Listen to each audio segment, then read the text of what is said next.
નમસ્કાર અને the legal સફરમાં આપનું દિલથી સ્વાગત છે. આજે આપણે એક એવા મુદ્દા પર વાત કરવાના છીએ જે દરેક પરિવાર માટે, દરેક કમાનાર વ્યક્તિ માટે ખૂબ જ અગત્યનો છે. આપણે આખી જિંદગી જે મહેનત કરીને પાઈ જોડીને આપણા પરિવાર માટે સંપત્તિ ઊભી કરીએ છીએ એને કાયદાકીય રીતે સુરક્ષિત કેવી રીતે રાખવી? બસ આ જ સવાલનો જવાબ આજે આપણે શોધવાના છીએ. તો ચાલો આ સફર શરૂ કરીએ. વિચારો, આપણે ઘર, જમીન, બિઝનેસ કે બેંક બેલેન્સ આ બધું કોના માટે બનાવીએ છીએ? જવાબ સીધો સાદો છે, આપણા પરિવાર માટે, આપણા બાળકોના ભવિષ્ય માટે. પણ ઘણીવાર શું થાય છે ખબર છે?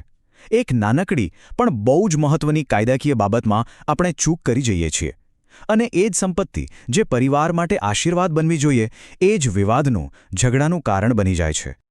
હવે જુઓ, આ આંકડો ખરેખર ચોંકાવી દેવો છે. આપણા દેશમાં જેટલા પણ સિવિલ કેસ ચાલે છે ને, એમાંથી 60%થી પણ વધારે કેસ ફક્ત અને ફક્ત જમીન મિલકતના ઝઘડાના છે. અને આનું મૂળ કારણ શું? બસ એટલું જ કે મિલકતના માલિકે પોતાના જીવતા જીવ કોઈ કાયદાકીય પ્લાનિંગ જ ન કર્યું. આ કોઈ નાની સૂની વાત નથી. આ એક એવી આગ છે જે હજારો પરિવારોના ઘર સળગાવી રહી છે. તો અહીંયા એક બહુ મોટો સવાલ ઊભો થાય છે. કદાચ આપણે બધાએ પોતાની જાતને પૂછવો જોઈએ કે જો અચાનક આપણને કંઈક થઈ જાય તો શું આપણી લોહી પસીનાની કમાણી આપણા પરિવારને સહેલાઈથી મળશે? કે પછી એ જ પૈસા માટે ભાઈ સામે કોર્ટના પગથિયાં ચડશે? આ સવાલ પર વિચારવું ખૂબ જ જરૂરી છે.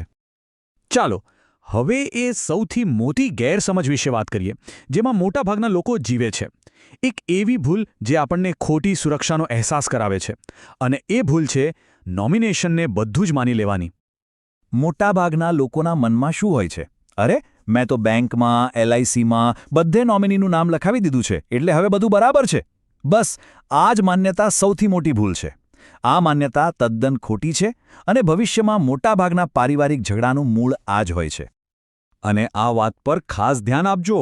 આ હું નથી કહેતો. સુપ્રીમ કોર્ટે પણ આ ચોખ્ખું કીધું છે. નોમિની એટલે માલિક નહીં, બિલકુલ નહીં. નોમિની તો બસ એક ચોકીદાર છે, એક ટ્રસ્ટી છે. એનું કામ શું? બસ બેંક કે ઇન્સ્યોરન્સ કંપની પાસેથી પૈસા લઈને સાચવી રાખવાનું, પછી એ પૈસા જે સાચા કાયદેસરના વારસદારો હોય ને એમને એમના હિસ્સા પ્રમાણે વહેંચી દેવાની જવાબદારી એની છે. એ માલિક બની જોતો નથી. જુઓ, આ સ્લાઇડ આખી વાતને એકદમ સાદી ભાષામાં સમજાવી દે છે. નોમિની એ માત્ર એક કેરટેકર છે, સંભાળ રાખનાર. જ્યારે કાનૂની વારસદાર એ છે સંપત્તિનો અસલી માલિક. તો યાદ રાખો, નોમિની તો પૈસા મેળવવા માટેનું ફક્ત એક માધ્યમ છે, પણ એ પૈસા પર અંતિમ હક તો કાયદાકીય વારસદારનો જ હોય છે. આ ફરક સમજવો બહુ જ જરૂરી છે. ચાલો, અને એક સાવ સાદા ઉદાહરણથી સમજીએ. ધારો કે એક ભાઈએ લગ્ન પહેલાં એક LIC પોલિસી લીધી અને એમાં નોમિની તરીકે પોતાના ભાઈનું નામ લખાવ્યું. થોડા સમય પછી એના લગ્ન થયા, બાળકો થયા અને અચાનક એનું મૃત્યુ થઈ ગયું. હવે શું થશે? નિયમ મુજબ LICના પૈસા તો એના ભાઈને જ મળશે, કારણ કે એ નોમિની છે. પણ એ ભાઈ એ પૈસાનો માલિક નથી. કાયદો કહે છે કે એ પૈસા પર પહેલો હક મૃતકની પત્ની અને એના બાળકોનો છે. હવે વિચારો, જો ભાઈ પૈસા આપવાની ના પાડી દેતો, તો પેલી વિધવા બહેન પોતાના જ હકના પૈસા માટે કોર્ટના ધક્કા ખાવા પડે. પરિવારમાં કેવો કંકાસ થાય એની તો કલ્પના જ કરી લો. તો પછી આ બધી ગૂંચવણનો, આ બધા ઝઘડાઓનો ઉકેલ શું? આનો સૌથી સચોટ, સૌથી શક્તિશાળી અને સ્પષ્ટ ઉકેલ છે વસિયતનામું, જેને આપણે અંગ્રેજીમાં વિલ કહીએ છીએ. સમજી લો કે આ એક એવું કાયદાકીય હથિયાર છે જે પાક્કું કરે છે કે તમારી ઈચ્છા મુજબ જ બધું થાય. ઘણા લોકો એવું વિચારતા હોય છે કે અરે, હજી તો મારી ઉંમર જ શું છે, અત્યારથી વસિયતની શી જરૂર? પણ આ વાક્ય હંમેશા યાદ રાખજો. વસિયત બનાવવી એ મૃત્યુ વિશે વિચારવાની વાત નથી, પણ એ તો આપણા પરિવાર પ્રત્યેની આપણી જવાબદારી નિભાવવાની વાત છે. એ તો પ્રેમ અને કાળજીનો સૌથી મોટું પ્રતીક છે. સારું, તો વસિયત બનાવતી વખતે અમુક બાબતોનું ખાસ ધ્યાન રાખવું પડે. પહેલું, એમાં તમારી દરેક મિલકતની વિગત એકદમ સ્પષ્ટ લખેલી હોવી જોઈએ, કોઈ જ ગૂંચવણ નહીં. બીજું, વસિયત કરનારની સાથે સાથે 2 સાક્ષીઓની સહી ફરજિયાત છે. અને હા, એ સાક્ષીઓ તમારાથી ઉંમરમાં નાના અને ભરોસાપાત્ર હોય તો વધુ સારું. અને ત્રીજું અને સૌથી અગત્યનું, એને સબ રજિસ્ટ્રાર ઓફિસમાં જઈને રજિસ્ટર કરાવી લો, કારણ કે રજિસ્ટર્ડ વસિયતને કોર્ટમાં પડકારવી લગભગ અશક્ય બની જાય છે. હવે એક ક્ષણ માટે માની લો કે કોઈ વ્યક્તિ વસિયત બનાવ્યા વગર જ મૃત્યુ પામે છે. તો પછી શું થાય? એવા સંજોગોમાં વ્યક્તિની ઈચ્છા નહીં, પણ દેશનો કાયદો નક્કી કરે છે કે તેની સંપત્તિ કોણે મળશે અને કેવી રીતે મળશે. કાયદાની ભાષામાં આવા મૃત્યુને ઇન્ટેસ્ટેડ ડેથ કહેવામાં આવે છે અને જ્યારે આવું થાય ત્યારે હિન્દુ વારસાઈ ધારો એટલે કે હિન્દુ સક્સેશન એક્ટ લાગુ પડે છે અને પછી બધી જ સંપત્તિની વહેંચણી આ કાયદા પ્રમાણે જ થાય છે. તો આ કાયદો શું કહે છે? એ કહે છે કે સંપત્તિ પર પહેલો હક ક્લાસ 1 એઝ એટલે કે પ્રથમ વર્ગના વારસદારોનો છે. અને આ વારસદારો કોણ?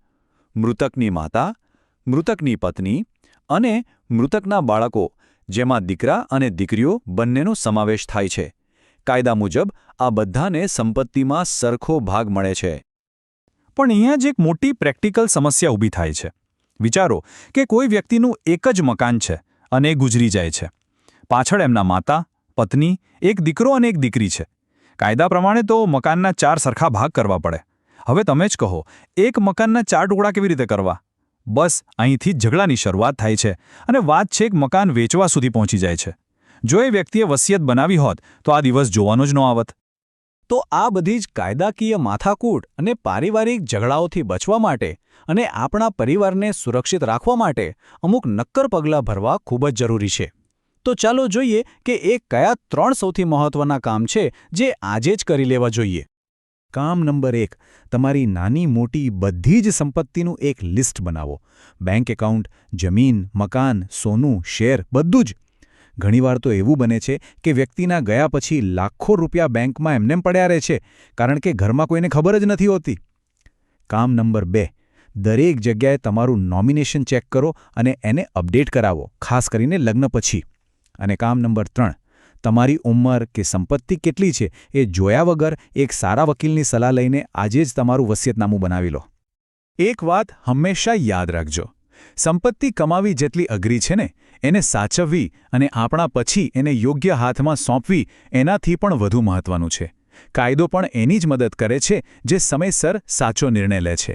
આજે લીધેલો તમારો એક નાનકડો કાયદાકીય નિર્ણય ભવિષ્યમાં તમારા પરિવારને કોર્ટ કચેરીના ધક્કા ખાવાથી બચાવી શકે છે. આવી જ અગત્યની કાયદાકીય જાણકારી મેળવવા માટે અમારી સાથે જોડાયેલા રહો. જો તમને આ માહિતી ઉપયોગી લાગી હોય તો મહેરબાની કરીને તેને બીજા લોકો સાથે શેર જરૂર કરજો, જેથી તેઓ પણ પોતાના પરિવારને સુરક્ષિત કરી શકે. ચેનલને લાઇક, શેર અને સબસ્ક્રાઇબ કરવા વિનંતી. ખૂબ ખૂબ આભાર.